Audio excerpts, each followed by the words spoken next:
Can I welcome all members to the meeting of the Policy Resources Committee today, and just a reminder that this meeting will be recorded, and we've got a full agenda today, so I intend to progress the business as efficiently and quietly as possible.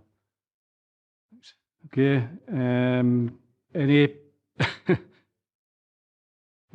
any apologies? 18 members present, Leader. No apologies. I did anticipate that Councillor Carruthers would be here, so I presume he's running late. Moving on to item 2, declarations of interest. No declarations of interest. Can we move on to item 3, which is the minute of the meeting on 16th of September. I'm happy to move. Happy to second.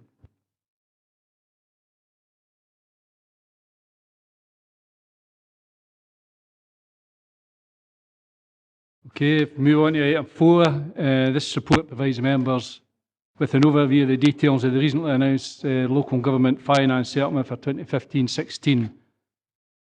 It's a needs-based formula for the 2015-16 financial year settlement, and it was subject to considerable debate within COSLA before it was agreed. Unfortunately for Dumfries and Galloway, the changes now made by the Scottish Government reduced the grant allocation to the Council 2015-16 by £1.175 million. When you take into account the additional funding for the free school meals, it's reduced to £625,000. But I think that shows that we're leading the park by providing free school meals earlier. At this stage, the funding allocations are available for 2015-16 only. Frustratingly, the figures for subsequent financial years will not be made available by the Scottish Government until well into 2015. However, it is apparent that we should anticipate further funding reductions. Paul, have you anything to add? Nothing at this stage, thanks, Leader. Okay, I'll open up to members. Ivor? Just with regard to future years, will we get a 3-year funding review in 2015-16 so that we can actually look towards 3-year budgeting in the future? Yes, my understanding is there will be a full spending review in 2015, which will inform the settlement for the subsequent 3 financial years.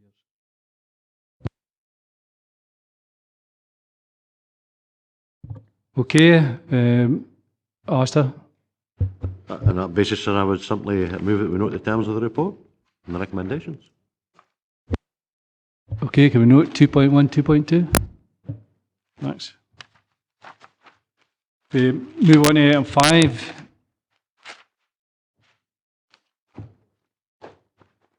This report provides an update on the overall budget position, and in particular the estimated level of savings required to balance the budget for the upcoming 3 financial years.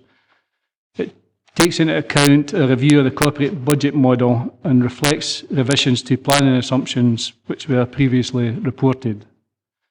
This updated budget position provides a basis from which political groups can develop budget proposals for 2015-16, 2017-18. In particular, the members should note the Head of Finance's advice on the Council savings target for the next 3 financial years, which have been updated as 2015-16 it's 8.677 million, 2016-17 it's 12.397 million, and 2017-18 it's 11.339 million. That means the Council has to find savings totaling £32.413 million over the next 3 years, based on the current forecasts. I remain committed to work with all political groups to meet this significant challenge. As previously discussed, the administration will be publishing our draft budget on the 11th of December, and I hope that any other groups proposing to prepare a budget will do the same to ensure all draft budgets are subject to public consultation and committee scrutiny. Paul, have you any further to add? Nothing at this stage, thanks, Leader, but happy to answer any questions. Okay, members? Ivor? Chair, it's just in the external payment social work. We had a seminar recently on home care and home carers.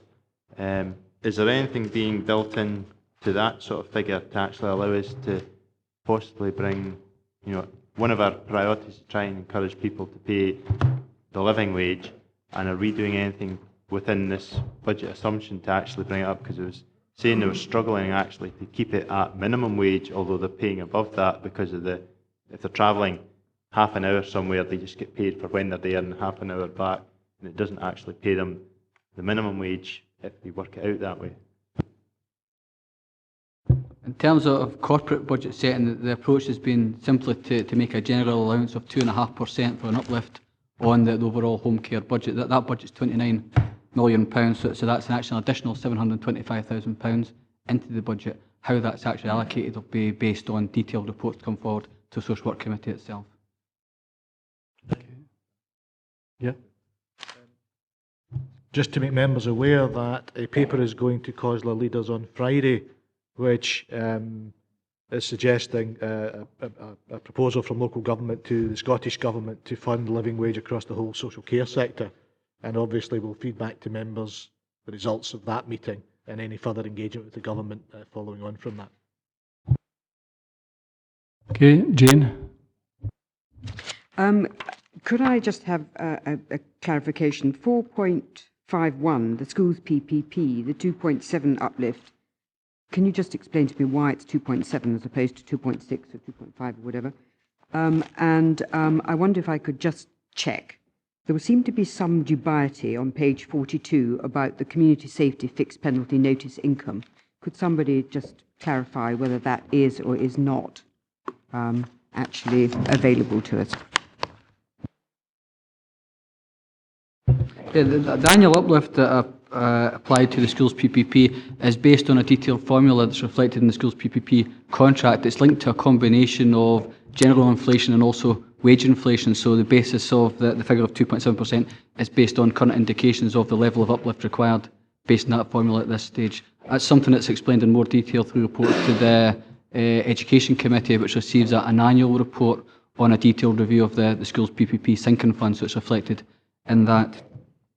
In terms of the community safety saving, I mean, that is effectively the continuation into 2015-16 of an increase in income that we're seeing in the current financial year. So I'm not sure of the kind of uncertainty, but that's the basis of that operational efficiency as reflected in the report.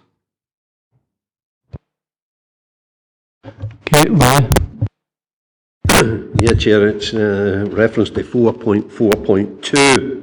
And I'm pleased to note that the 2.5 inflationary uplift for the residential nursing care and children's agency placements, and I would like to see included in that for the west of the region, and then some kind of residential care for children's services. However, it goes on to speak in terms of an example being kinship care payments, and then it finishes without the need for additional provision to reflect within member budget proposals. I welcome the Labour administration on the anti-poverty, and perhaps this is one of the most vulnerable groups in terms of poverty in the main. Yet, I'm not quite sure what that actually means. The last bit of that, without the need for additional provision to reflect within member budget processes. We do know that the Equalities Commission is very much looking at kinship carers against foster carers, etc., and there may be even a greater need for increase. But perhaps if we could, have that explain what that actually means. I think it means they get the increase, but Paul. Yeah, that's correct. Basically what that means is that provision is already reflected in the budget that's reflected in this report without individual budget proposals needing to make additional provision to cover that increase. Ivor, do you want back in? It was with regard to 3.8, money was made available to one of our third sector partners under the Welfare Reform Enhanced Advisory Services at 215,000. I understand that was dropped to 180,000 because the first 35 was capital investment or something in the first year.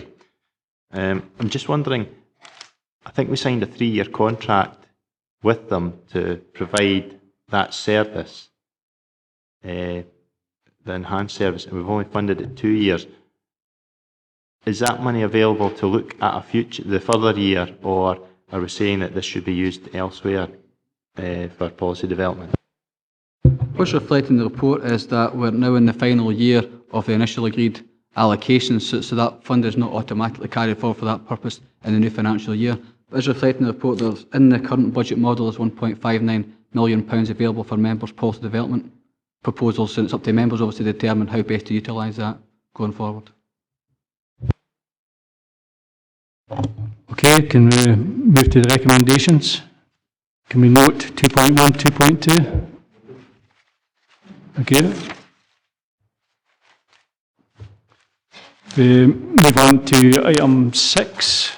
The report provides information for members on determining their capital investment priorities and presents information on available capital funding and potential investment requirements. The Council has established an approach of developing its capital investment strategy over a 10-year planning period and was most recently updated at this committee on 18th of March 2014. Members agreed with the long-running request by the Labour Group for greater alignment between the revenue and capital budget planning arrangements. As a result, the budgets that will be released by political groups will require to cover both revenue and capital investment proposals, and the paper before us today provides the background information groups will need to prepare the capital side of their budgets. Paul, have you got anything to add? Nothing at this stage, thank you. Members? Robert? Chair, it's maybe just my age, but under 6.3, with regard to the Regional Archives and Local Studies project, it says it's been considered recently by both Policy and Resources and Community and Customer Services. When was it last at Policy and Resources? Because I thought it had been twice to CCS, but I don't know if it's actually been here for a while.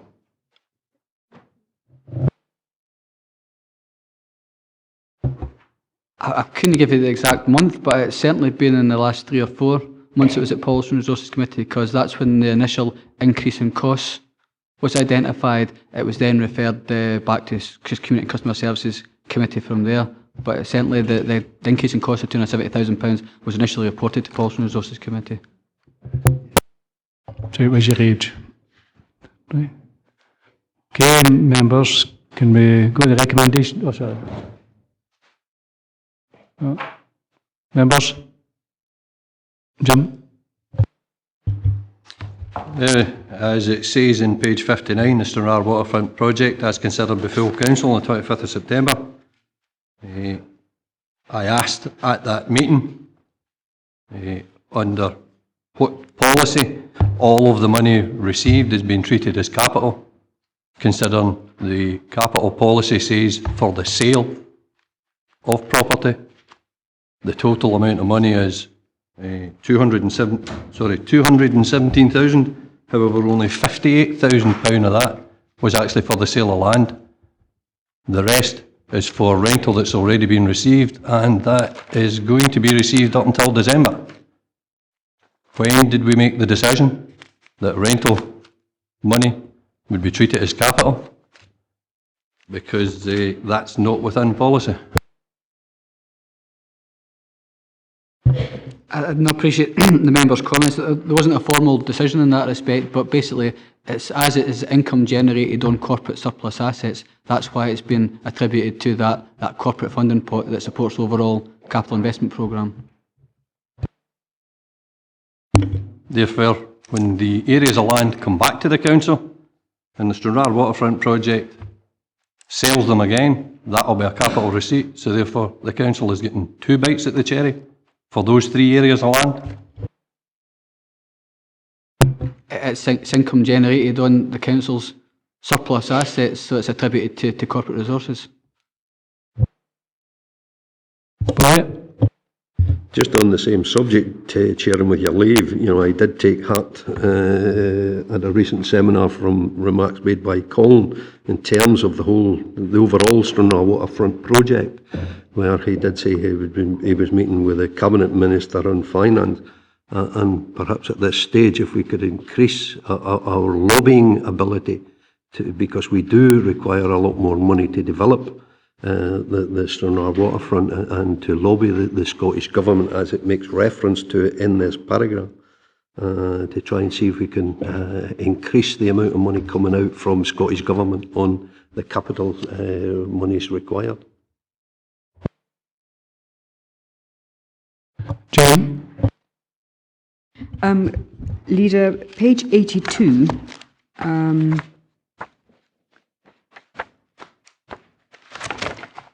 which is about the bid concerning property buildings and non-schools.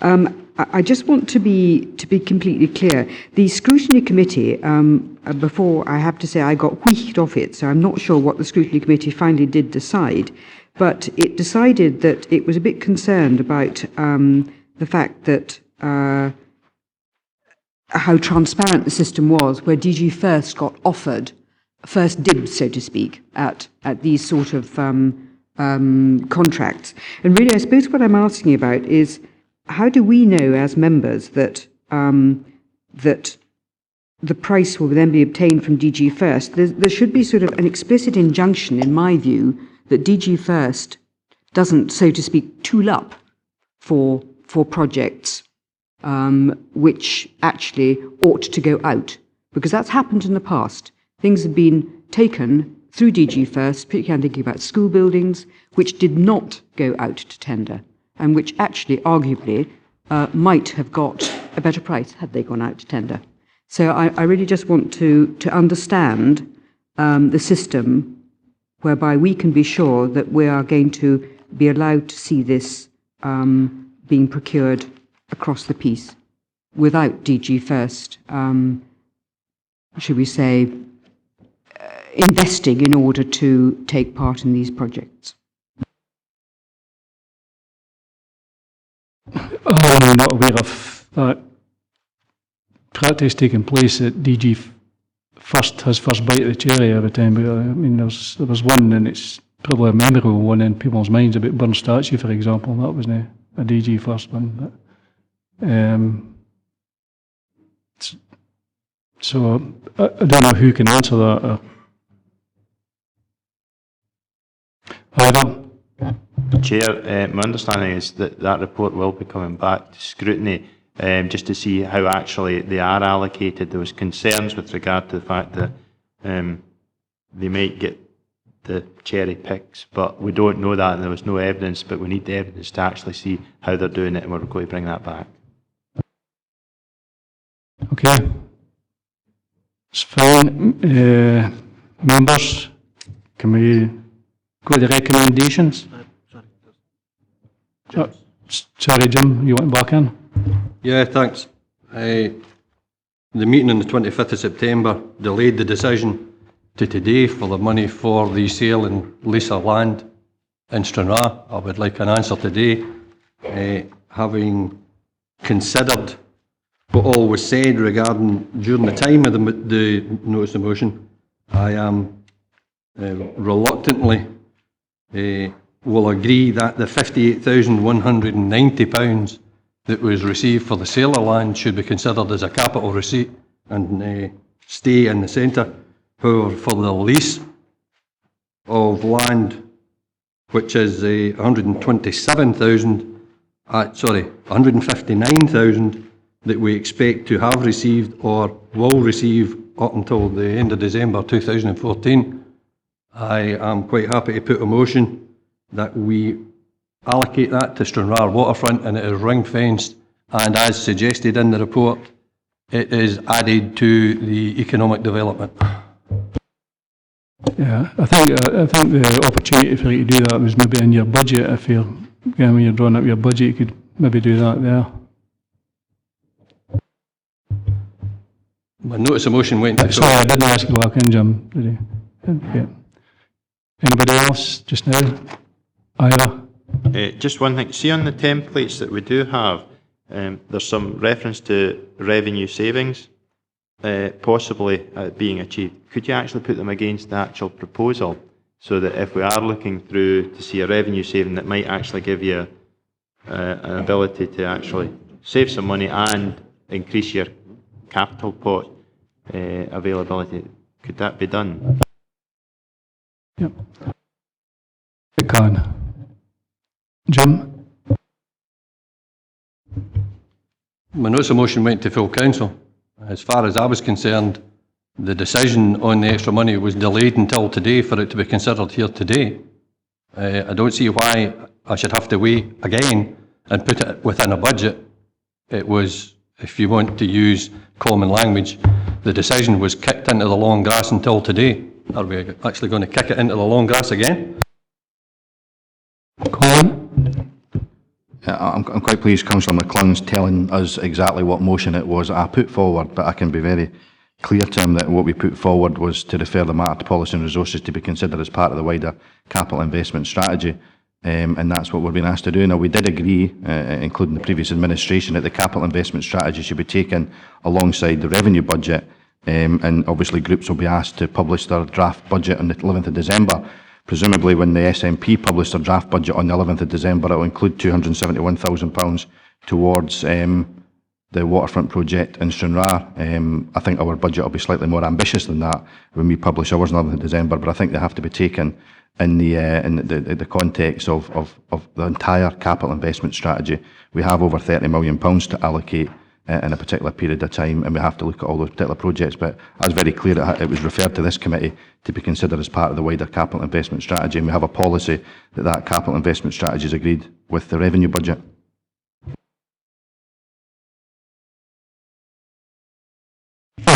Again, Jim, but I mean, this is the last time.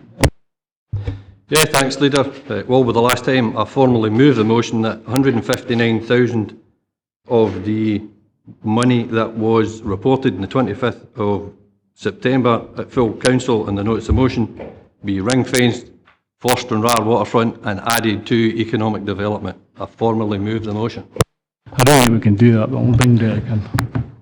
Governance advice, Leader. The decision of full council in September was subject to a vote, and the decision was that in fact it would be considered by this committee as a wider consideration of the capital strategy, and on that basis I would suggest that the motion is not competent. It's a matter for the full council as part of the capital revenue budget that we need to see as a whole in December. Thank you, Leader.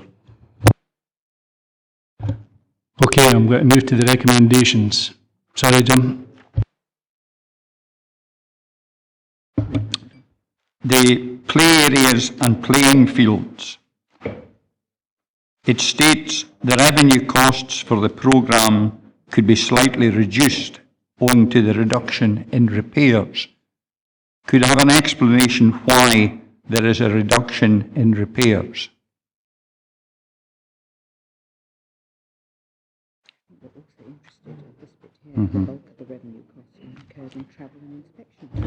Hi, thanks. In terms of the statement on page 97, what we're looking at is the impact on the running costs of the capital investment. So it assumes the capital investment is made and that in effect where ongoing maintenance would be required, if there isn't capital investment made, when we put new kit in, that we would expect to see a reduced cost in maintaining because it is newer equipment that's in place. Does this relate to the provision of 3G pitches? This statement specifically relates to the provision of play equipment, slides, swings, etc., that kind of equipment within the play areas, right, within the land asset class, not the 3G pitches. A final point, Leader. The last sentence there, the bulk of the revenue costs are incurred in travel and inspection time. Could I get an explanation for that, please? What it does say is that there's an ongoing safety inspection programme for the play equipment, and that those costs will continue. Although there might be reduced maintenance costs on new equipment, there'll still be a need to inspect and ensure the safety of the equipment, and that's the point that's being made there. Thanks very much indeed, Leader. The issue I would want to raise with your leave, sir, is that of the income or receipts from the sale of surplus property, etc. In the report, as you're well aware, Leader, it's talking, in fact, about the figure being reduced from £750,000 per annum to £500,000 per annum. And I wonder, quite frankly, if we shouldn't be taking a more radical look at this. Are we satisfied, for instance, that our processes are as focused as they should be? If you look back at the immediately preceding item of business, sir, you're talking about the disposal of Sorby Primary School, which seemed, to some of us at least, to be labyrinthine in the length of time that it took. So I would be suggesting that we should be looking at whether or not we can shorten the focus and shorten the timescale of these, as it were, processes. And secondly, and I hesitate to say this because it's not, I wouldn't normally say it, but should we perhaps be looking, as it were, at, if not externalising, looking at alternative ways of marketing and addressing these assets, and with a view to sort of reaching the objectives. In the overall scheme of things, Leader, £750,000 might be perceived to be something of small beer, but it's important when every pound counts. And I would be grateful for a response through yourself, sir. I'll bring the officer in, but I think it's a matter of timing and the property rationalisation, and it's getting the proper organisation within that meets our needs as a council. And I believe that it will take a wee bit of time to actually do that, so we can get the best value for the council. Well, thanks, Leader.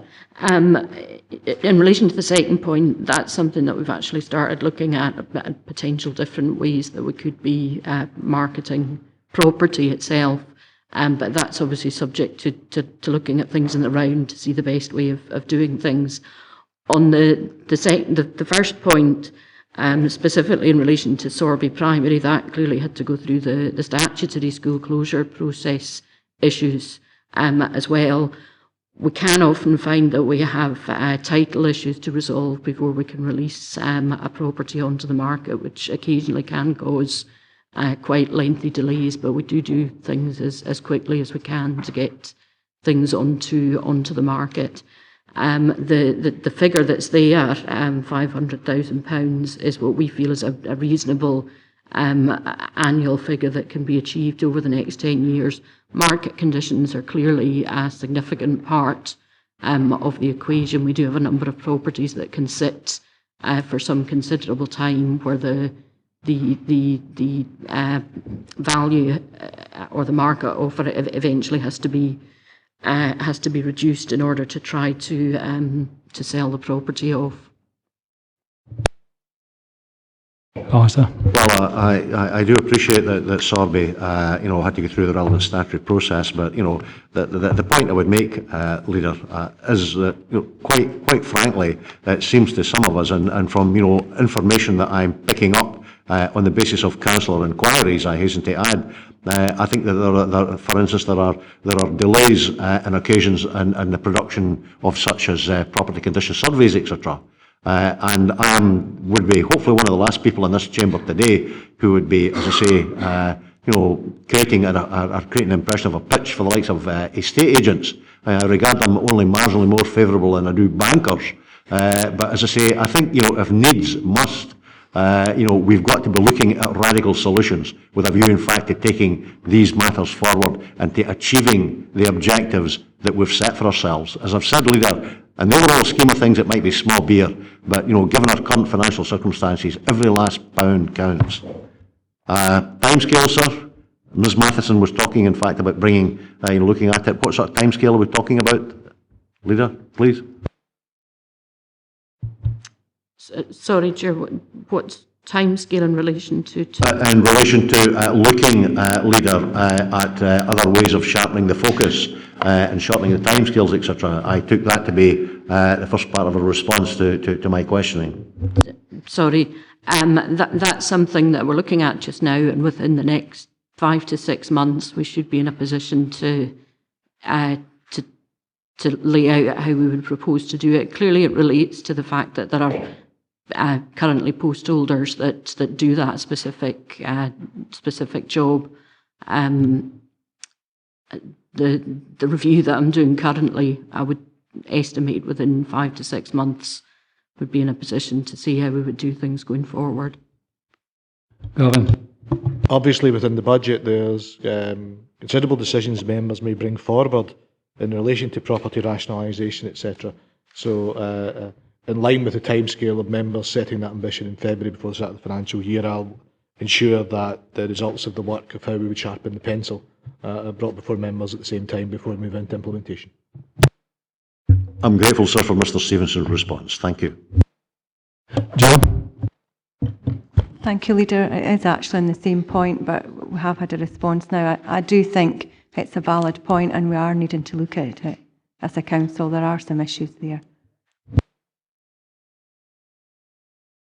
Okay, can we go to recommendations? Can we note 2.1, 2.2, 2.3? What?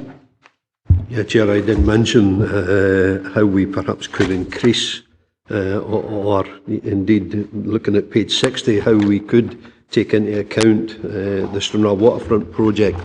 And, I would like to think we can consider ways in which the council can increase its lobbying activities to the Scottish Government on the required public sector investment for the Stranraer waterfront project.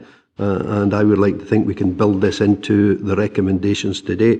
Just on the radical approach being referred to by Alistair, I think there's so much that his support for that particular issue and how we can use our buildings in the future.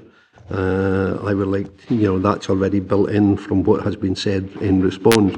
And similar, if you were going to take, I think there's a great deal of support for what Jim McClung was saying. But my concern is here, or what I would like to see built into the recommendations, is how we can increase the lobbying activity, particularly given the monies that were made available in the past for the Stranraer waterfront project. Yeah, this is all part of the budget process, but Colin. Councillor Scobie refers to comments I made at the Economic Development Seminar. The comments were that the South of Scotland Alliance will be meeting with the Cabinet Secretary for Finance in the near future to discuss the South of Scotland Regional Economic Strategy. Two components of that Regional Economic Strategy cover this area, the Stranraer Waterfront Project and also the Corris Project in Annandale and Eskdale, and there are two key projects that will be lobbying the Minister over. There are very specific asks within that Regional Economic Strategy, and that will form the basis of that particular discussion with the Minister. I don't see any need to add to that. We're actually doing that already, and I wouldn't also like to take the Stranraer Waterfront project in isolation, because that would be simply putting it ahead of the Corris project. We want to be meeting with the Minister. I think the date is likely to probably be January now rather than December. I think he's slightly tied up with a certain Smith Commission at the moment, so can't meet us in December.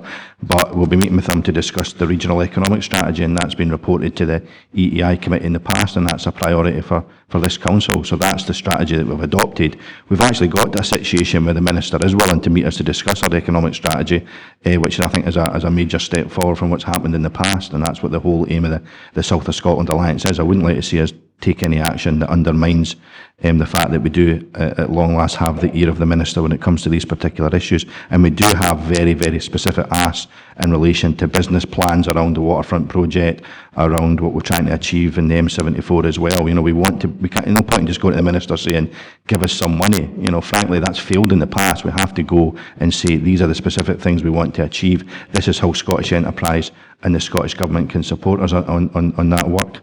And I think we should stick to that strategy rather than potentially, I suppose, undermining it. But I think we all agree entirely that when it comes to the waterfront project, it's not something the Council can afford to complete itself. It's not something even the private sector developers will fully complete when we know what the developer is for the East Pier. It will require Scottish Government support. Is it an amendment to the recommendations, Willie? It's still going forward with the amendment or asking that we be included. I am no way all power to Colin's elbow through the South of Scotland Alliance in terms of going forward with the two projects, but I don't see this in terms of undermining that position. We had a task force at one time, and I believe that's referred back to the responsibility of the Chief Executive in terms of what did exist. I think there is still room for further lobbying activity on the back of the Stranraer waterfront, and it's to add to that rather than undermining the ability of Colin. I'm quite sure, or at least I hope, shortly we'll be hearing of the 20 interests being shown in respect of the waterfront, but we've got to look at all aspects and how we can increase our lobbying activities, still working within what Colin says and not undermining the position. I'm going to, for the fourth time, I'm going to move to the recommendations, and this is the last time. If there's any amendments, then please put them forward. Can we vote 2.1, 2.2 and 2.3? Happy to move, Chair, that we do consider increased lobbying activities as an addition to the 3 recommendations before us, Chair. What would that lobbying, how would that take? Well, what kind of form would that take? I think what I said, Chair, was consider ways in which the Council can increase its lobbying activities, taking this to the Scottish Government on the required public sector investment on the Stranraer waterfront project. In which way can we consider that? What forum do you intend to do that? There's a number of forums, Chair, but that's for the Council to consider. We can consider area committee, we can consider it at what did exist in terms of what was there in the task force. So it's for the Council to consider. That's why I put the word in, Chair. Right. Have we got a seconder? No. Okay. The recommendations are note 2.1, 2.2, 2.3.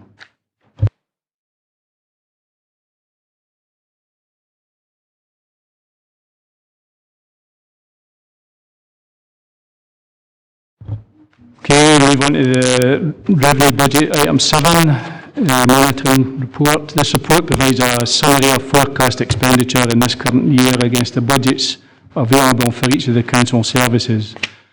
It also highlights funding available to support investment in required savings through the Change Fund. The majority of agreed savings for 2014-15 have been secured, and the report also includes details of progress we have made in delivering policy development initiatives in areas such as employability, which is helping to ensure we remain focused on achieving our council priorities. Paul, have you anything to add? Nothing at this stage, thank you. Okay, members. Order. Chair, it's with regard to the sort of other corporate variances at 3.8. We have an increased council tax income of £300,000 there. Is that a gross figure or a net figure? Because we'll also have increased expenditure with regard to additional roads that we'll take on because of the new houses and additional bins that we have to lift. Is that taking that into account, or is this just gross? That's what we're getting extra in cash. It's specific to council tax income. It doesn't take into account any impact on expenditure. It's specifically an increase in our council tax collection, and that's something that's been reflected and carried forward in the budget report earlier on the agenda in terms of improving position in the new financial year as well. Okay, move to the recommendations. Can we note 2.1, 2.2?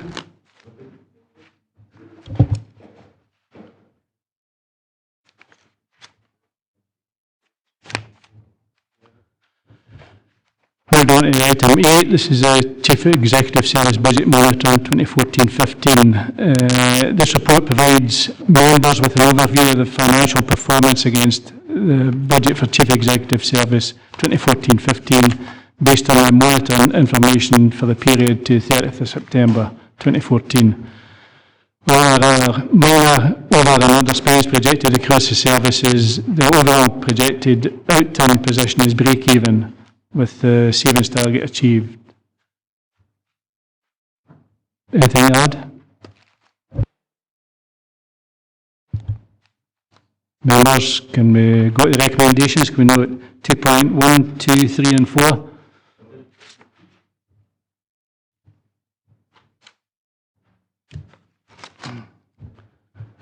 Move on to item 9, which is the capital investment strategy monitoring for the period ending 30 September. This report provides members with an overview of the financial and physical progress of the agreed capital investment strategy for this current financial year. It sets out the main issues in relation to the overall funding of the capital investment strategy and the progress on the approved capital programmes. In particular, it highlights the investment we are progressing in schools and the announcement of additional support from the Scottish Government through Phase 4 of the Schools for the Future programme. The impact of the capital receipts from the sale of assets being less than had been anticipated is also highlighted. As discussed in item 6 at this meeting, full council in February 2014, elected members agreed that a 5-year financial strategy would be released through full council in December 2014, which would include a capital investment programme for the 3 financial years 2015-16, 17-18. This report therefore also provides members with information on an indicative capital programme proposals for the 3 asset classes. That's the property, buildings, non-schools, and land and ICT business systems, which this committee has responsibility for. Paul, anything to add? Ira? Chair, it's with regard to the Dalbeattie Learning Campus and Dumfries Learning Town. It says it's quite complex and the timescales for this are flexible, shall we say, and it also states within here that there will be a report going to Education in November with updates. Will this have any impact on the previous decisions with regard to when we spend the money in the capital investment strategy?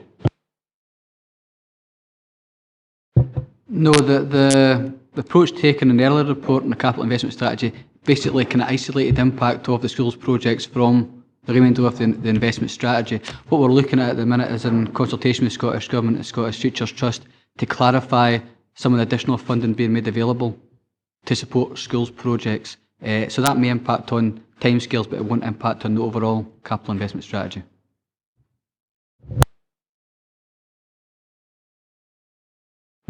Okay, I think there's a change to that timetable. I'll be able to update to our members. Okay. Tom? Page 145, Chairman, pedantic point. It's sports pitches 2-3. I think the author's more of a TV buff than a geographer. Should be Lorimar Park. ER. Lorimar was the production company that produced Dynasty. So can I have it corrected? Correct, it is a pedantic point.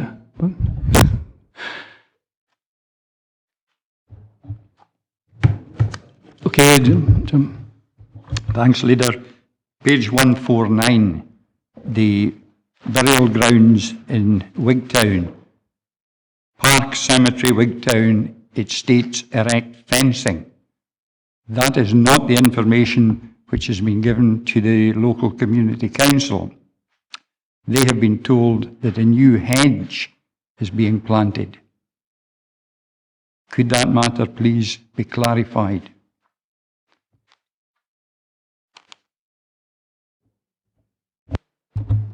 Yeah, for that particular scheme, I'll check the detail and come back and just say what the exact detail is that the boundary treatment's going to be.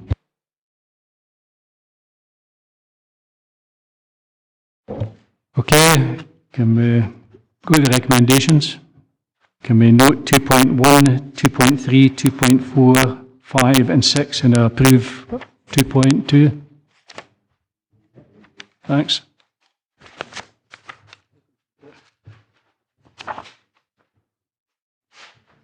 Move on to item 10, which is a 6-monthly assessment of the Chief Executive Service Business Plan performance. Report by the Assistant Chief Executive. This report provides members with an assessment of the 6-monthly progress and delivery of the 2012-15 business plan for the Chief Executive Service for scrutiny. The department senior officers are here to answer any questions. I'll open up them to members.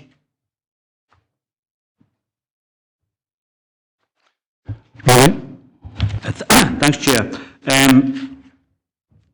it's on page 159, the percentage of staff who have completed the annual performance development review. This has always sort of been behind the curve, if you like. And when we're going through change and that, I think it's vitally important that the staff get their annual review so we can understand. Now, it might be this snapshot in time that we've missed a few. I mean, I'm sure that's the answer. However, over the last few years when we introduced these staff appraisals, they've always been behind the curve. I just wondered when we'd get, the 100%, so all staff are enjoying the benefit of being listened to.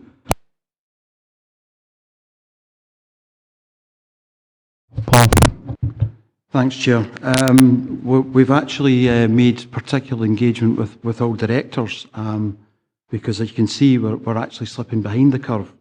The expectation is that we'll do a discrete piece of work to return to the target, and that will involve engagement with directors. There was specific note of this at a recent CMT meeting, and ODHR will also be supporting staff in terms of the systems and processes that are required in order to return it to reasonable levels, because clearly we've dipped below the target and are continuing to slightly dip below that again. So services are very clear in terms of both ODHR and the Chief Executive's expectations and PDRs and the importance of those, particularly during periods of change.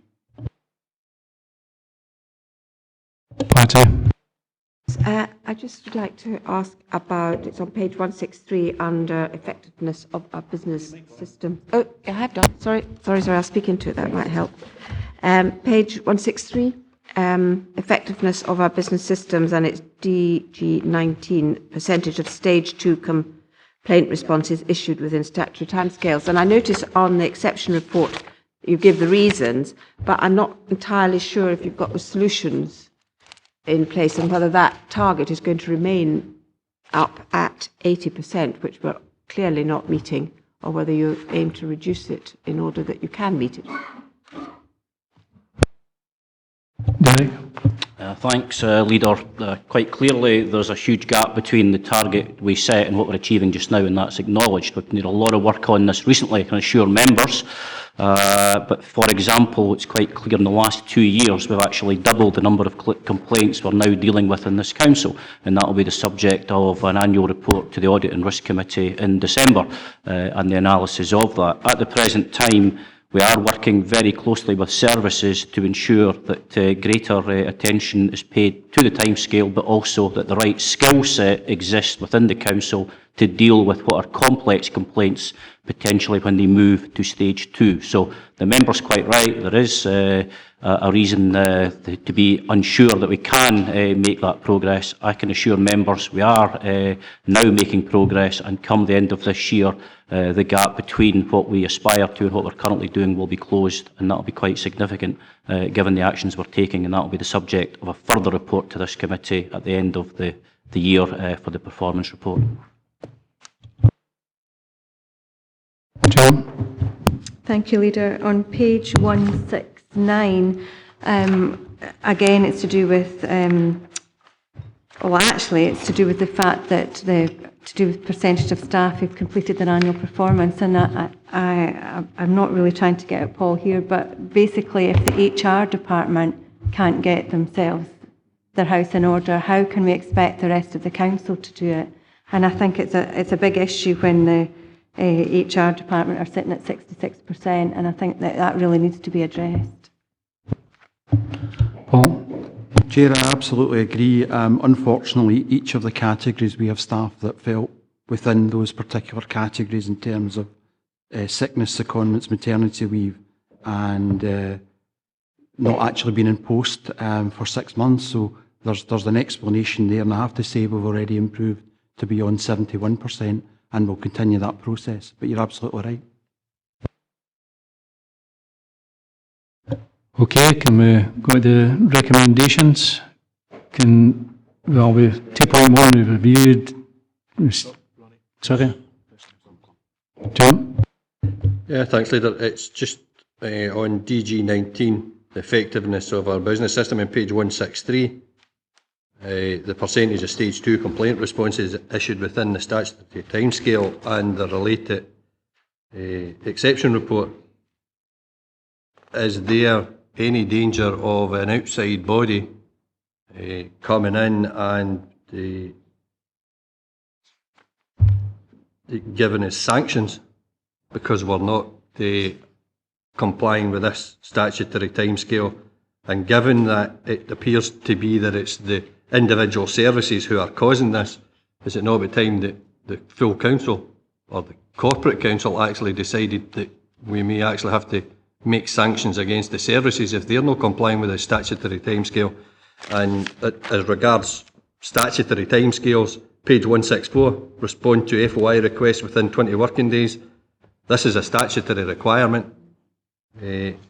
I don't quite understand how the target can be 90. It's a statutory requirement. It should be 100%. I am aware, and I have made the information 2 or 3 times. I am aware that the statutory limits can be extended, but you must tell the person that has asked for the FOI that then would not come within a failure within the 20 because you have complied with the statutory. I'm wondering, is it not about time that we started wondering if we may be liable to sanctions from an outside body because we're not complying with the FOI legislation? Derek.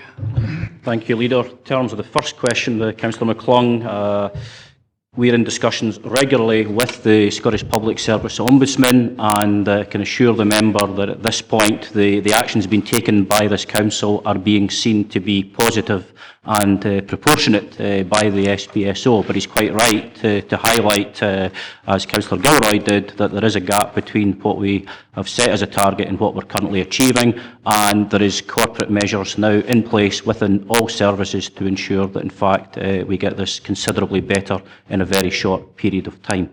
In terms of the FOIs, again, the point made by the member is very helpful, and can assure him that, again, when we are likely to not meet a target, which may be for a simple reason as the person we're in discussions with to provide the information may be as simple as that person's on leave. So therefore there will be times when, for good reason, we won't meet that target. I think what we need to do is look at the data we're giving members and make sure that we're factoring in those situations where the deadline hasn't been met but has been to the satisfaction or with the agreement of the person making the FOI request. So points are very helpful and they're appreciated. Thank you, Leader. Do you want to add anything, Laura? Yes, in particular in relation to the Ombudsman and the work we're doing there, we recognise that the performance isn't where it should be. We've been talking to the SPSO about how other authorities deal with a rapid response to complaints, particularly complex complaints, and we've had some very good advice from them. So we're continuing to work with them, but also to assure you that I have a weekly review now of all the complaints, and there's regular reporting on a weekly and monthly basis to all directors and at a corporate level of the outstanding complaints and the performance. So that's been instigated from the 1st of October. Right. Just on the back of that, put it in context, has the number of FOIs increased? It doesn't say in here, you know, so put it in some kind of context. I think there'll be individuals that there are a lot of FOIs. I think a van load was mentioned at one time, but anyway. Okay. Can we go to recommendations? We reviewed 2.1s, scrutinised 2.2, can we note 2.3?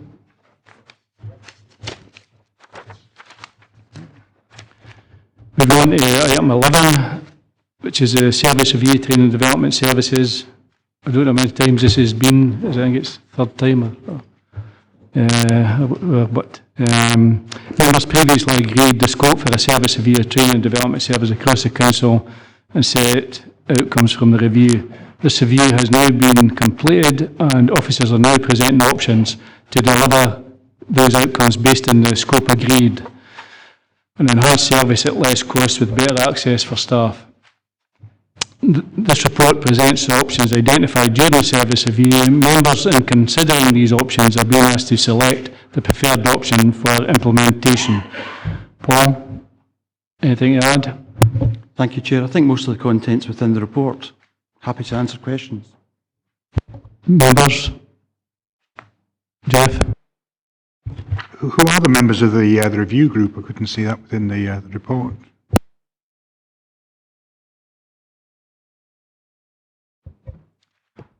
Every directorate was represented in the review group. From an extended perspective, we had the improvement service who was involved, and going back into the review process as it unfolded, there were various people who gave presentations to this committee from who are kind of leading HR officers in Scotland. So there's quite a kind of a long list of people who are involved in the process. Alistair? Chair, Leader, can we have the assurance that the relevant trade unions have been fully and adequately consulted in relation to these proposals? Paul? Chair, absolutely. The trade unions were invited to challenge panels. I've been invited to review the report. As you know, the report has been to committee a few times, and we've taken opportunities at each stage to involve them in terms of the content of the report. I'm grateful for the response, sir, but I would have to say that it comes as something of a surprise to me that certain, perhaps, of the trade unions are taking the attitude that they don't feel that they have been properly and adequately consulted in relation to these proposals. I'm not let me make it abundantly clear to you, Leader, I'm not trying to engineer any sort of confrontation here today, but there are obviously legitimate concerns, you know, when you pick up information of that type. I think you're right. There's a lot of mixed messages going out coming back to us, but I think, you know, what Paul's saying is the correct one after looking into it. Okay. With your leave, sir, I'm not impugning Paul's integrity, his professional integrity. Let me make that abundantly clear. But as you say, there are mixed messages, and it is a matter for concern. Absolutely, and be happy to provide members with the numerous occasions that the particular individual was engaged. And I think this is just something that we need to constantly keep our eye on to ensure that perhaps our communication is in a method that they can understand. Thank you. Chair, it's Appendix 3, Annex 1, existing and proposed structure. There's maybe some reason, but I can't seem to work out how you got to the figures unless I've counted them wrong. But we lose a pay band 13, a pay band 10, pay band 6, 1 8, and 2 3s. We gain a pay band 9 and a pay band 2. Now, with my calculation, it's about 113,000 a difference rather than the 48. Within there, if you take it, there may be some reason that people are actually going back into their service rather than actually carrying on, but I don't know, or I've counted it wrong when it got into the wee small hours the other night. Yeah, thank you, Chair. It's a slightly complex situation because there are some VARs in the equation. There are some posts which have been deleted through service reviews which are not a part of this process, and there are kind of 2 posts which will support the systems that are required to put in place to make training development services more efficient. It was just an attempt to kind of summarise the whole of that complex picture and to apprise members of the fact that option 4, if that's the decision that's taken, has savings over the option 3. So it is an amalgam of information that you've got in front of you. John, well, he's away.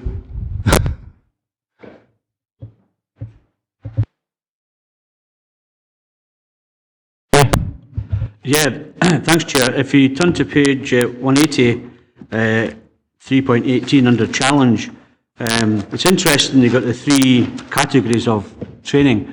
From experience, I know that's what, when I worked, that was the way we operated. I'm going back several years now. Clearly, there's statutory obligations for health and safety reasons, you know, chemical handling, machine operation, stuff like that, which you've got to keep current with. So that's a statutory type. The essential is DV, using computers or whatever. I mean, I'm just guessing here. A discretionary is for people to develop. It strikes me then the question to ask, which is not in here, is everybody in possession of a training development plan, a PDP? Clearly, part of that would be the statutory stuff has to be done yearly or 3 year or whatever, stack of drivers, whatever. Equally, how that information stored? Is it stored within the departments or is it stored centrally? If I take the Chapel Cross experience, all the records the training was provided centrally and stored centrally, so that the department would the training department would flag up when somebody was running out of a ticket, for put it simple terms.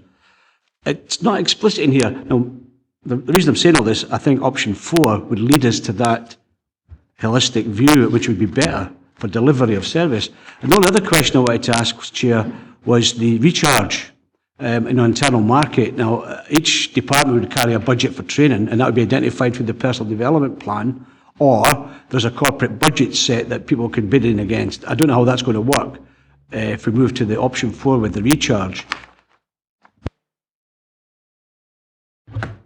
Dan? I'll try and take each point in turn. The PDR process does indeed identify learning needs. That's part of the process at the end of the PDR process, and that forecasts what people require from a statutory, essential and discretionary nature for the 12 months in the future. So that information is trapped. It is not necessarily recorded all corporately, and member is correct in saying that option 4 would actually kind of fix that particular issue. With regards to the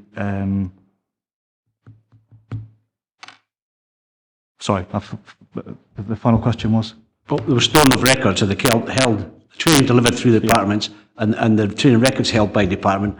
And I made the point about that may be better done centrally. The other thing was the recharge. Is how's the budget from department to the centre? How does it work? Colleagues in corporate finance are in the process of ensuring that there is a kind of a budget for training development for 2015-16. It will be the case that budget allocations, subject to option 4 being agreed, would be based on the agreed learning plans which would come from each directorate. So that there would be a single training budget, but it would be based on departmental needs, which would be agreed by departments with the support from human resources. Okay, Patty. Thank you, Chair. It's to do with what's happening at Garrick on page 203, an SQA, it being an SQA centre. And we seem to, it says at present Garrick training are accredited but do not deliver, and which seems to be a strange thing, that we've got a place where we can do things, but actually we're outsourcing it. And I just wondered why. You've got in your thing here, you've got SBQ assessors and internal verifiers, but you do seem not to be thinking of putting in a manager. Is that right? The position in Garrick Training is they do have accreditation to deliver vocational qualifications. That opportunity from a business planning perspective can be taken to kind of move that forward in accordance with DG First business plans. So that is the position on that. You're outsourcing at the moment to Oakridge campus, which I don't quite understand that. Yeah, sorry. Oakridge Services provide assessment for our agricultural-based modern apprentices. It's not a service that we could provide in-house. That's one part of the equation. So yes, so you say you can deliver it, but actually you can't deliver that service. So that's not very clear in this, if I'm being perfectly honest.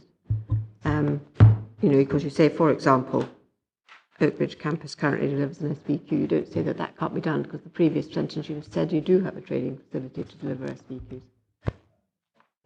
The vocational qualifications cover all occupational areas of work, so there are vocational qualifications in health and safety that could be delivered in-house. There are other aspects of the business of DG First that could be supported through the extension and development of vocational qualifications in-house.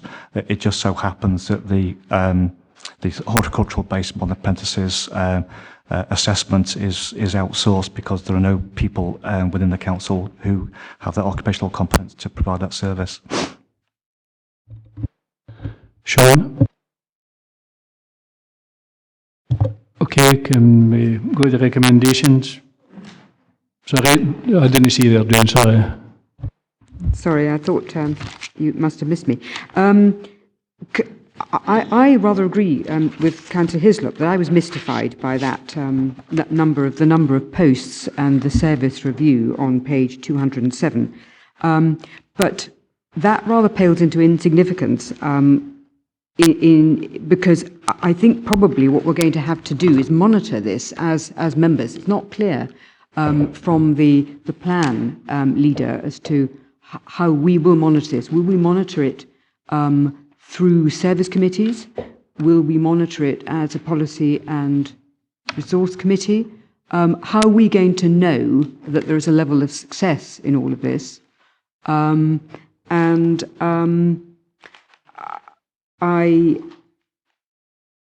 for what it's worth, I think we're going to go for option 4. I don't know if that's right or not, but I would suggest that we do. But I don't know if that's clear what people have actually decided, Leader, about what we're thinking of. I think if we decide option 4, then we might get an answer to it. Sean, you want? Oh. Thanks, Chair. I just wondered, within the review, I was just looking in the report. Obviously, you actually state within there that when you're looking at the review, there was a heavy reliance on external service provision of training. I just wondered if there's any figure in there, or if there's any intention to review that as well as part of this review, or is there a further review? So you just give me an indication of how much you rely on and the costs for getting trainers in to actually provide the training. There was a lot of detail provided on that subject in the June report, but members are correct that because of the fragmented approach hitherto with regards to commissioning external training, there have been some overlaps, there have been some duplication, and there have been opportunities missed to ensure that all of our training and development activity is procured in accordance with procurement rules. So all of that is partly why the service was being reviewed in the first place, so we can actually rationalise that and make sure that for every pound of training that is spent, it is spent efficiently and effectively, and we're not duplicating or kind of wasting that resource. So the actual costs of buying in training from out with will form part of the ongoing review and monitoring of the effectiveness of these proposals. Might be helpful if I could provide analysis to Councillor Marshall outside of the meeting. I think some of the big blocks that are outsourced are excellent work that we do with Glasgow University and the University of the West Coast around education. We've got some innovative provision with those, and also there's the world-class primary course run by Glasgow, of which we're part of. And the other main blocks of external will be the social work professional accreditation that is externalised, and obviously a professional care qualification that's unique to Dumfries and Galloway, designed with our colleagues in the health service, that is provided by the college, which is a full SVQ accreditation. But happy to provide a breakdown of the major blocks for Councillor Marshall, and any further follow-up I'm sure could call through the head of service. John. Thank you, Leader. Sorry, but I'm going to go back to page 207 as well. I don't get these two columns to add up. So can you give me a breakdown as to what exactly is included? Because we're going to make a decision based on the information you've given us, and if I add these columns, I don't get the saving to be 48,355. So what am I missing? What What is it that you've done that I haven't when I'm adding the columns?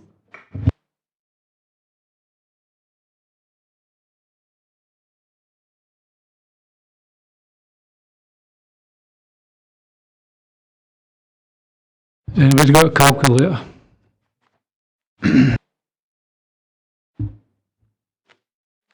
If I could just state that the savings are based on posts which would not be included in the option 4 and a VER position. I haven't got a pocket calculator with me to add up all the figures. Yeah. Sorry, Dan, could you repeat that? It's a left and right column and subtraction.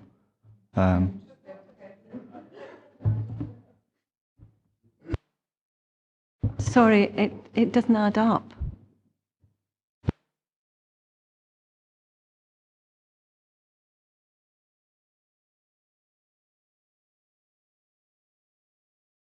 So what do you get it to that's different? It's 100 and...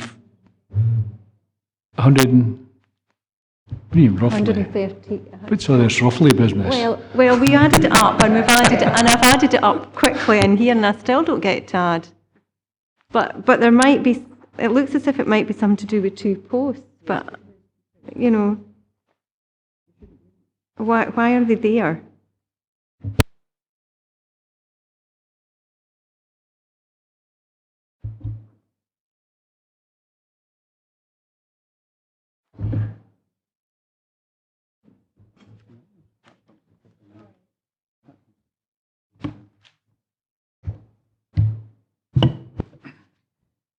I think in terms of this analysis, we'll provide this. This was meant to be illustrative of part of the savings. It's certainly not the only area where savings will come from. It is about rationalisation of the budgets as well, and indeed having 4 or 5 groups of staff across the council who provide training.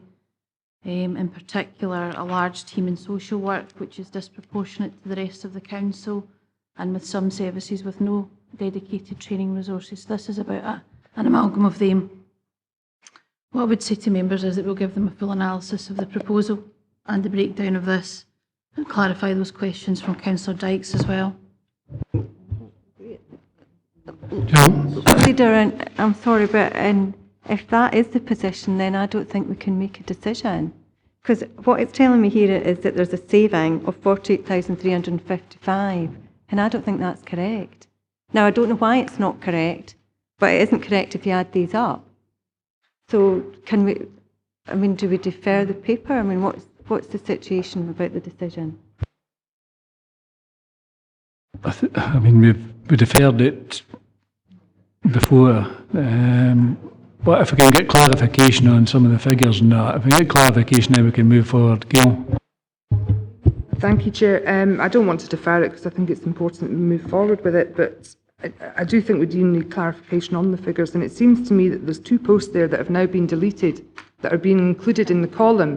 Now, if they no longer exist, just take them completely out of the column, and that will almost sort the figures out unless I go and get a calculator and double check. So has that saving already been made, and is it over and above the figure of the training proposed within the existing structure as opposed to the proposed structure? Because it seems to me if those 2 posts have been deleted, they shouldn't even be sitting in there muddling up the numbers. But that's my very simplistic mind. Right. Can I suggest we pause this? Officers can go away and then clarify it.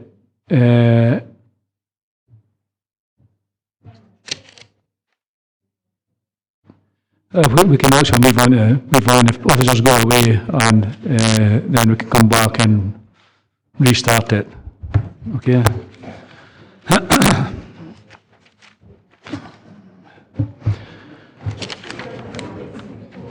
Right, moving on to item 12, which is the Financial Inclusion Strategy Progress Report.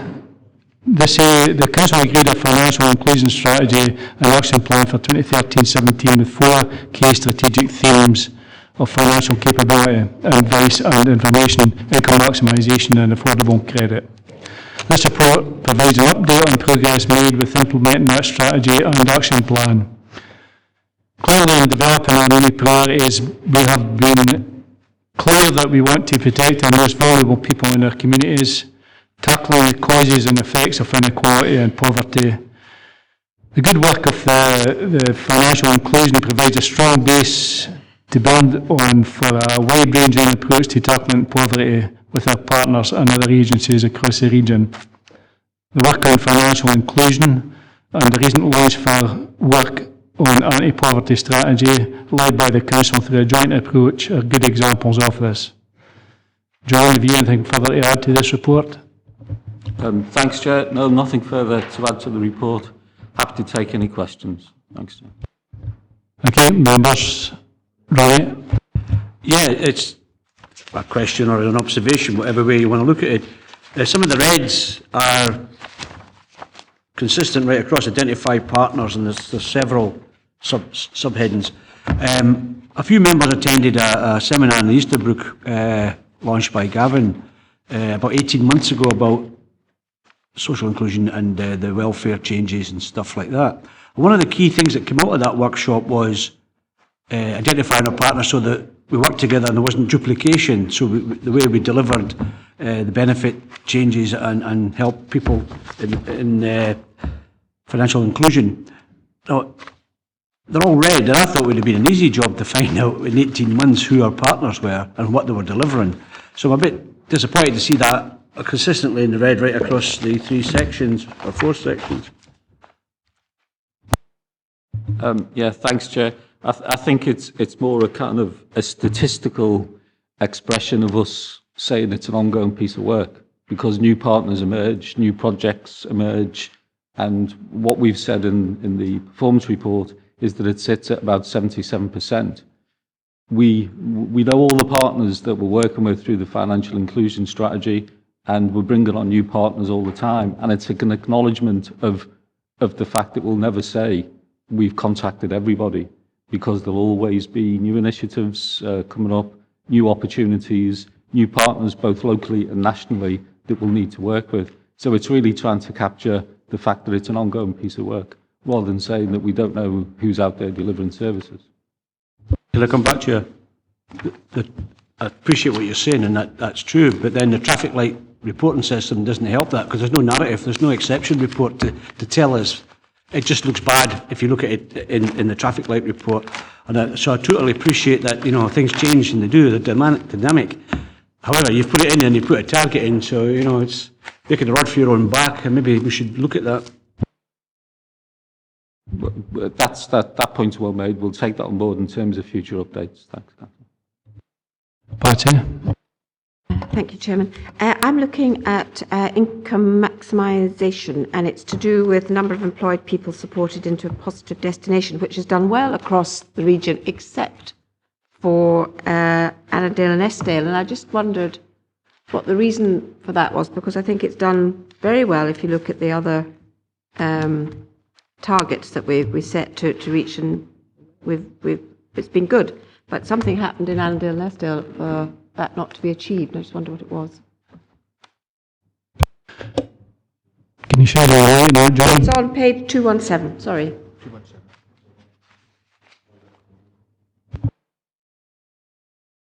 217. It's in relation to the employability service, so Andy's just checking to see what the latest update is. Sorry, the information that we've got is this is run by a P&E service, but there's been staff absences in the last quarter, which has meant they've not been able to deliver the service to the extent of the other 4 regions. The note I've got is that's been resolved, and therefore it should hopefully come back onto target. I have to say that's not terribly useful for the people who are needing the service. If you're relying on one person, are you? And nobody else can go in and assist? I can't be precise on the number of staff that are involved. I'm more than happy to go away, liaise with the service that deliver that element, and come back with a full answer to members on where that gap is. But I think it's a valid point to highlight that is a gap, and that we need to resolve that issue. Okay, Billy. Yeah, Chair, can I remain on the same one, the income maximisation on page 217, particular reference to the number of inquiries per year Energy Savings Scotland, where it's indicating it's not known, number of grants awarded, again not known, but what is known, Chair, there is the percentage of households in Dumfries and Galloway living in fuel poverty, and that's almost reflecting 1 in 4. I thought it was even higher, Chair. But while, you know, that's 1 in 4 across the board, both in social housing and private sector, as I understand it. And poverty is poverty, whether it's fuel poverty or indeed food bank, where a recent figure came back that in at least the west of the region, there is 1 in 3 children suffering poverty and are compelled to use food banks, which is an anathema. While it's great that we've got people there who are prepared to come out, then that's something that we cannot be proud of in terms of 1 in 3 children living in poverty within our region. But it's to the point that is made in 3.6.10 and in a previous report on anti-poverty strategy, then I believe we have commenced it, and you're to be commended, Chair, and the Labour Group in bringing this back as anti-poverty strategy, where it's running at 33%, and that we have launched this in October. And again, another issue of lobbying is only at 25%, and we look here at 3.6.10, where over £2 million of Scottish Government funds to tackle fuel poverty to deliver on Dumfries and Galloway Home Energy Efficiency Scheme. My question is, how much money has Dumfries and Galloway Council been awarded from that £2 million in 2014-15, and how are we addressing this issue to decrease that figure of 1 in 4? John. Thanks, Chair. The allocation for Dumfries and Galloway from the Home Energy Efficiency Scheme was £2 million. So that's our figure. The allocation that Dumfries and Galloway got last year was £1.2 million. In terms of what we're doing about it, we have got arrangements in place with the Energy Agency, who are managing a contract for a range of interventions, and we're looking at particularly low-income households and hard-to-treat properties in the private sector. That ranges from simple things like loft installation through to draft exclusion, through to external and internal insulation, which could cost £6,000 to £8,000 per unit. In terms of the figures that we've got, the reference to the 2 performance figures that are blank because of the Energy Savings Scotland Advice Centre, that'll be a full year figure that we'll include in the next year report.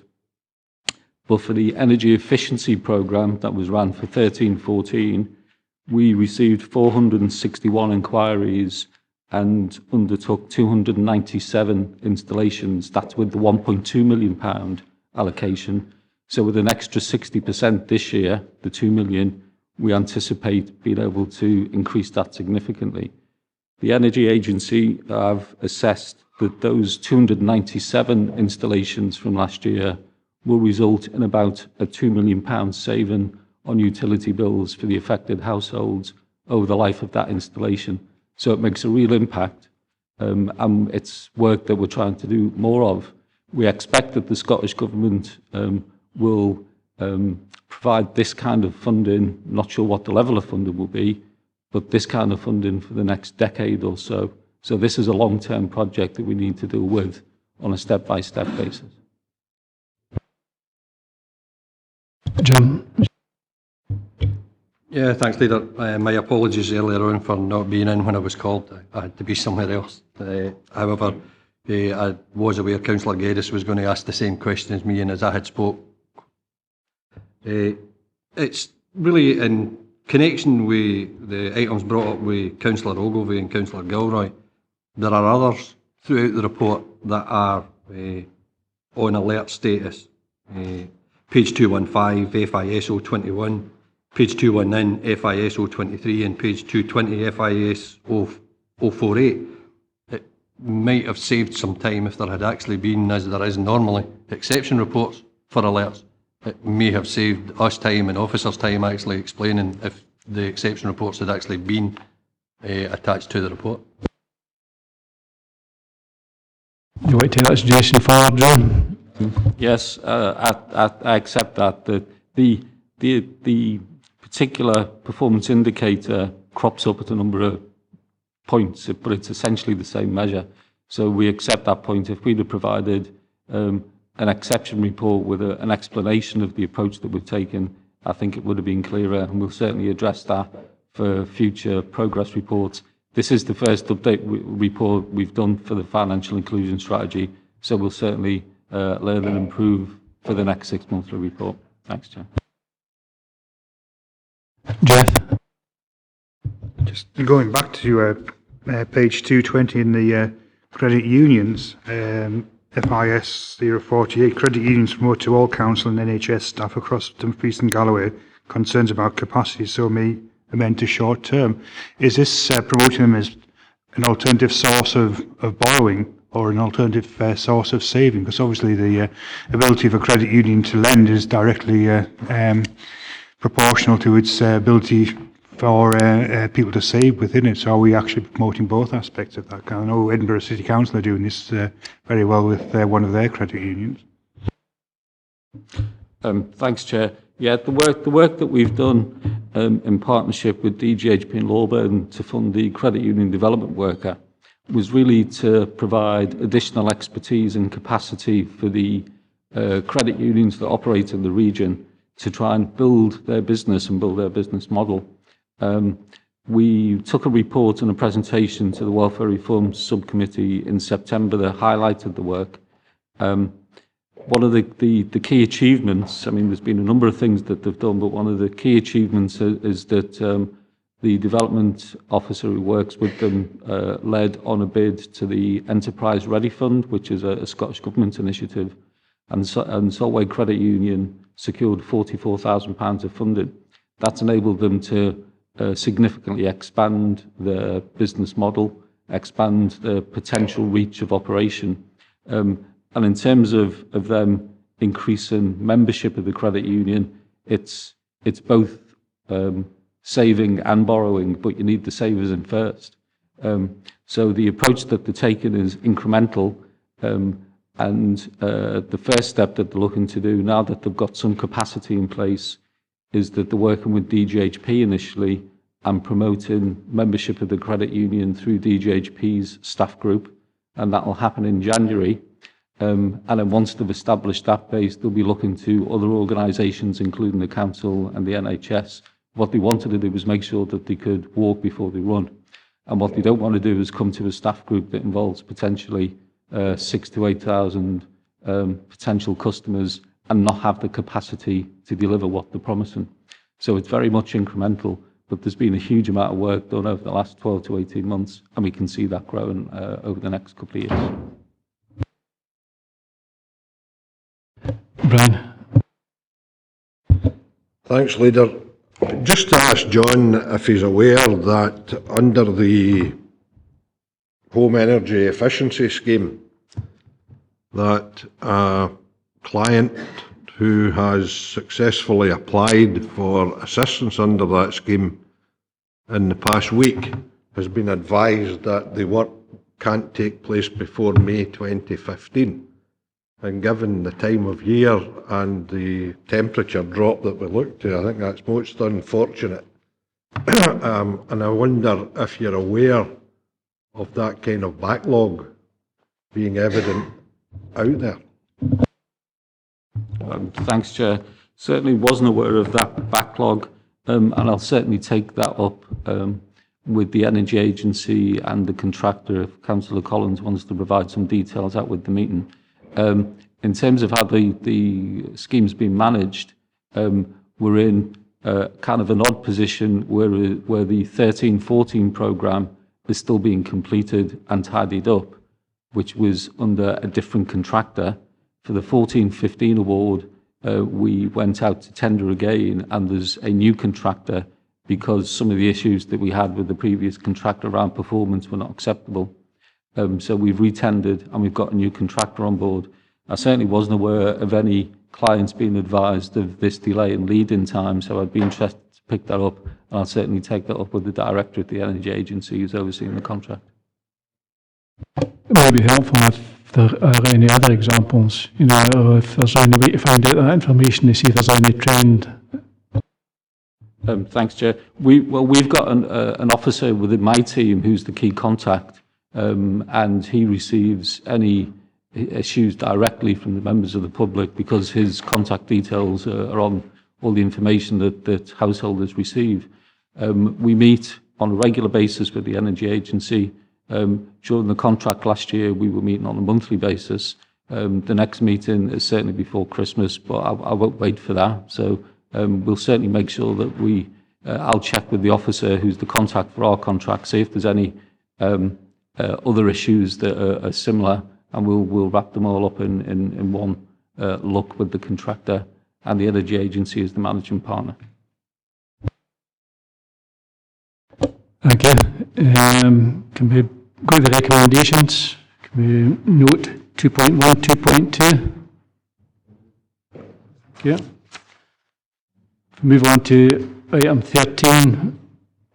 The support requests members' agreement to lease a Moffat Memorial Centre in Noblehill Park, Dumfries, for use as a main shed. I haven't finished. I know the proposal has the support of the Community and Customer Services and the Social Work Services, and was also supported at the recent meeting of Noblehill Area Committee. I understand there might be some questions on this regarding the terminology of it, but I think the background to some of this as well is that it does provide a shelter, a forum, a structure, if you want, for people who maybe have came out of the army with certain mental health difficulties and that, but you know, that's no, you know, I know there won't be questions on this, and it doesn't help that the idea originally came from Australia, I think. But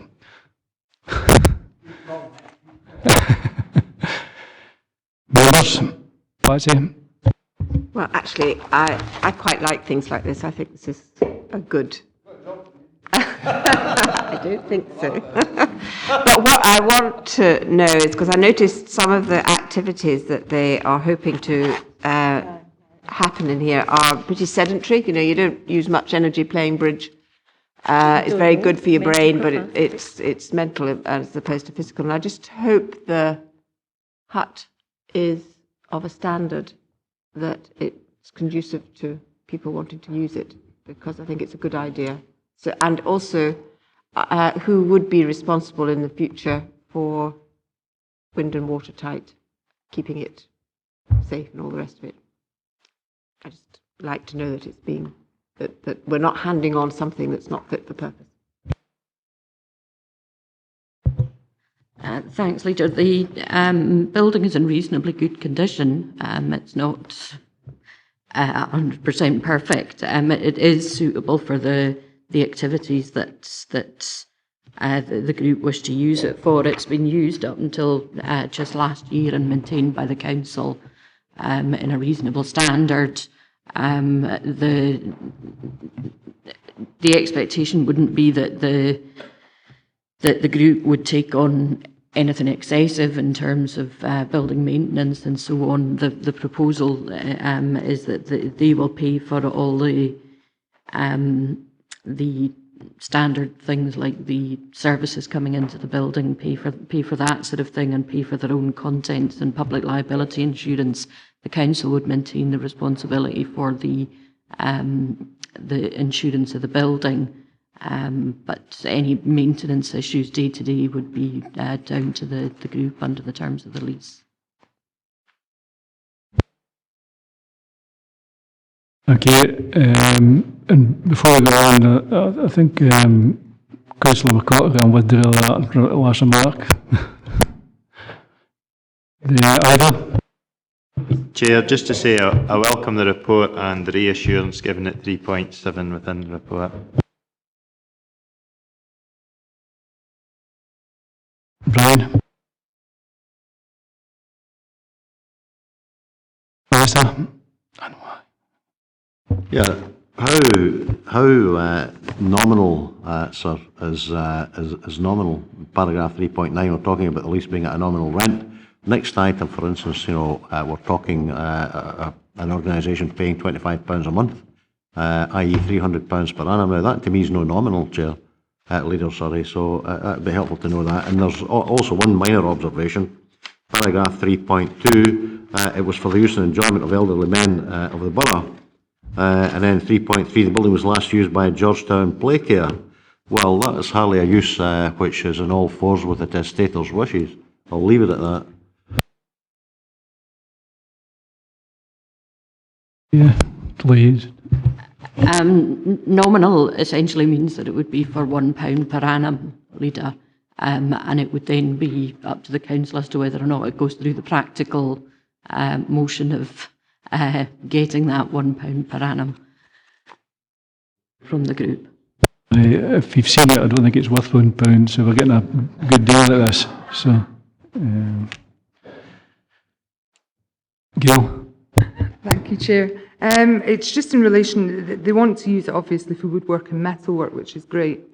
Do they have equipment for that? And if not, can we assist them with that as well? Because I suspect that some of our old school buildings that are still sitting empty and not demolished may well have some woodwork and metalwork equipment left within them. And it may be worth looking into that, because certainly that sort of expense is unnecessary if we actually have stuff sitting doing nothing. Can you look into that? I'm not aware if they have the equipment or not. We can certainly put that to them and suggest that they make the appropriate approaches to the council in relation to that, Leader. Sir. Leader, reassure us, please, that we're not going to have to get the planners involved and propose changes of use of these subjects, please. There won't be any substantial change to use in terms of planning legislation, Leader.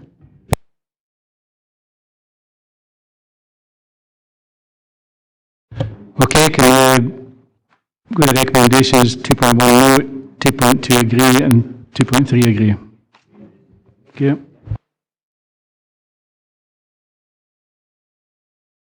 We're on item 4. This request members agreement to the Birchvale players taking ownership of the land and buildings known as Birchvale Theatre in Dalbeattie. The same basis as the last report, this proposal has the support of the local area committee. I'll ask Louise first if she's any further to add, and I'll bring Robin. Nothing to add, Leader. Happy to take any questions. I can hear the noises off behind me, just to use a theatrical analogy. It's a very good long-running local group, very well supported, been going since 1985. Actually, when you look at the plans don't really explain the topography. It relieves us of a problem, in all honesty, because it's a sort of hut on a site that, frankly, no one would want. And clearly we may, at some time in the future, perhaps rather later than we'd hoped, be looking at the disposal of the primary school when it's no longer used. Been through the area committee, fully supported, happy to move approval. Thank you, Chair. I'm not going to argue with any of that. It's just a couple of questions. It sort of indicates that it was built in the late 1940s and probably wasn't intended to last for terribly long. What's the longevity of it at this stage? Are we giving them something that actually is going to be of no value to them in a fairly short period of time? And what's the potential impact on the sale of the rest of the site by allocating that to another group? Thanks, Leader. In relation to the longevity of it, the group themselves have put in a substantial amount of investment. Whilst Horsa buildings weren't built to last the length of time that they have, there's a number of examples right across the country where there's been similar types of investment where the building does just continue to go on and be useful for its purpose. It's where they haven't been maintained that the problems tend to arise. So it does have a substantial life left in it. In terms of the impact on the value of the rest of the site, my view is that it doesn't significantly reduce that value. In all likelihood, any potential developer is not going to want to utilise that specific building unless they're planning on running some sort of theatrical type of thing.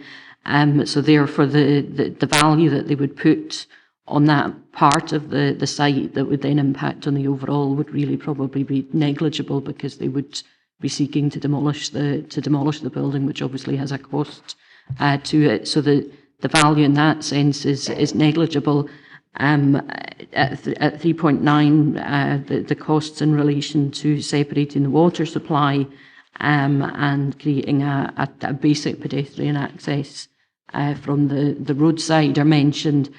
Those costs would be offset against the future receipt on the rest of the site. So that would obviously have a slight reduction to what was realised when the site is sold off.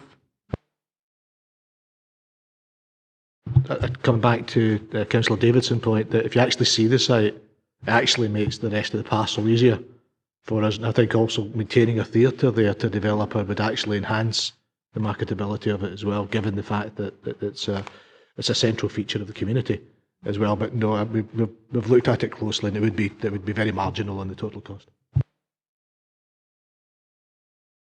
Okay, can we agree the recommendations?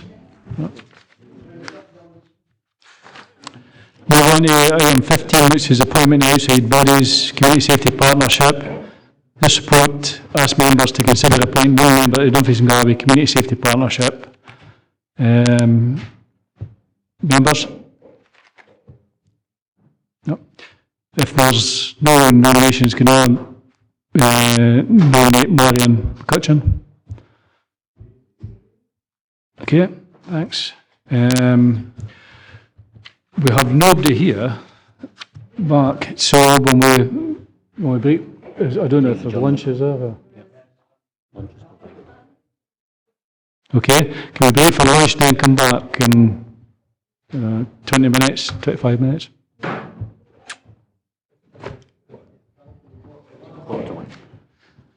Okay, 1:15. Chair, first of all, apologies to you and to other members of P&R Committee. And I have to say that Councillor Hislop was absolutely correct that some of the figures on the original schedule were incorrect. I've just circulated the revised Appendix 3 Annex 1, and in summary, and I think it's helpful to members, the posts marked in yellow on the left-hand column are actually posts to be removed. And the green there is CNCS posts, which have actually been reassigned within CNCS. The posts on the right-hand side are effectively the new posts in the structure. So the trade-off there is that the totals net off to 94,773, as you'll see from the bottom right-hand corner of the spreadsheet, and it's on a spreadsheet now. Take off the CNCS posts, that comes to 41,127 as savings instead of the original amount. There's a difference of about £7,000. So effectively, that's the changes to the figures. So there's 7,000 difference in the actual figures. The balance of those figures, if you go to page 198 of the report, we're showing there originally overall target at 7.5% of 230,340, offset by 48,355. That now becomes 41,127, leaving a balance of 189,213.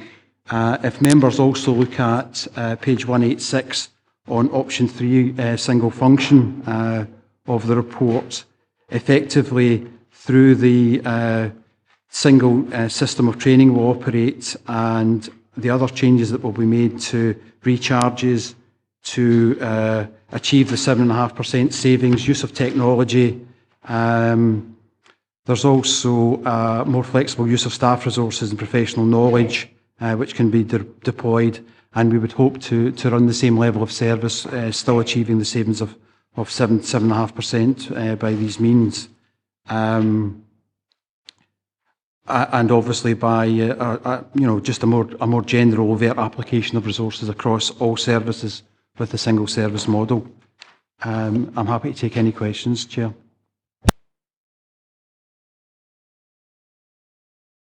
Okay, I think so it's £7,000 worth of difference.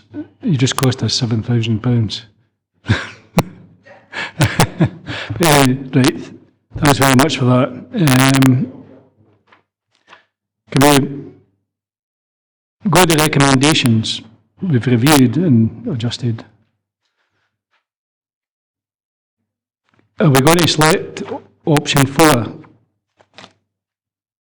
Yeah, and I think it was a question that Jane asked regarding the monitoring, but I think in option 4, iTrent is going to be of a functionality system or whatever attached to it. Yes, Chair. In fact, we'll be using iTrent to actually record all the training data and information. So we're going to be in a much stronger position for knowing where the workforce actually is at any given time. Jane? That's fine. We used a computer to produce the wrong figures today. So I would like to suggest that we actually finish the circle which comes through in the service review, which is to be monitored through the committee. So I would suggest we actually have a report back in order to comply with our own arrangements. So can I suggest 6 months? If it's as easy as pushing a button? Absolutely, Chair. Thank you very much. Jill? I don't want to look in your face, you're looking at figures. I am looking at figures, but I see what's actually happened, I think. Anyway, I'll just leave it at that. I was just trying to map them across, but I understand now that it's a completely different figure that's on the first set of papers as what's on the second.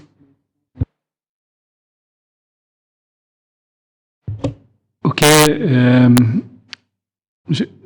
so that's as we've actually agreed all the recommendations with the monitoring report come back in 6 months to the committee, and thanks very much for highlighting that, Ivor. Thank you.